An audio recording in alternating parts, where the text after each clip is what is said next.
नवाब मलिक अजितदादांच्या राष्ट्रवादीत आहेत हे आता स्पष्ट झालेलं आहे।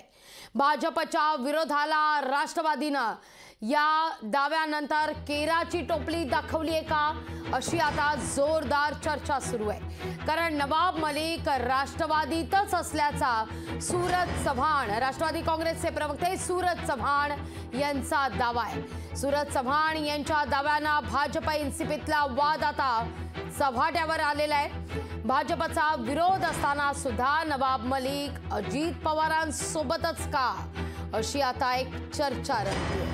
आमदार नवाब मलिक हे राष्ट्रवादीत असल्याचा निर्वाळा राष्ट्रवादीचे प्रवक्ते सूरज चव्हाण यांनी दिलेला आहे। नवाब मलिकांना महायुतीत घेऊ नका असं देवेंद्र फडणवीस आणि भाजपनं सांगितलेलं होतं, तरी देखील भाजपचा विरोध झुगारून राष्ट्रवादीनं नवाब मलिक हे राष्ट्रवादीतच असल्याचं सांगितलंय। भाजपच्या विरोधाला राष्ट्रवादीनं केराची टोपली दाखवली आहे हे यातून स्पष्ट होतंय। भाजपा सूचना करू शकतं, पण कोणाला पक्षात ठेवायचं आणि कोणाला नाही हा निर्णय अजित पवार यांचा आहे असंही सांगून भाजपच्या सूचनेला एक प्रकारे किंमत देत नसल्याचं राष्ट्रवादीनं स्पष्ट केलंय। ठाकरे गटाच्या उपनेत्या सुषमा अंधारे आपल्या सोबत जोडल्या गेलेल्या आहेत। ताई, स्वागत आहे तुमचं लोकशाही मराठीमध्ये। हॅलो, नमस्कार। या सगळ्या संदर्भात माझा आवाज पोहोचतोय ताई तुमच्यापर्यंत? पोहोचतोय बोला।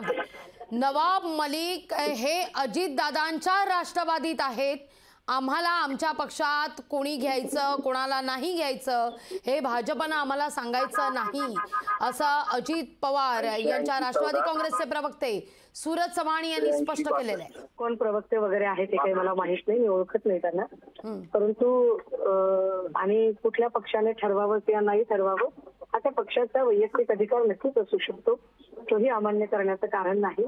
फक्त ज्या भाजपाने फार बाता मारल्या होत्या की राष्ट्रवादी सोबत गेल्यावर आमचं हिंदुत्व धोक्यात येतं, तर त्या राष्ट्रवादी सोबत ज्यांच्यावर राष्ट्रद्रोहाचे आरोप केले त्यांना सोबत घेतल्यावर आणि त्यांना पॉवर शेअर केल्यावर त्यांच्यासोबत आता हिंदुत्व किती अबाधित राहतं किंवा नाही याचा विचार भाजपने करायचा आहे।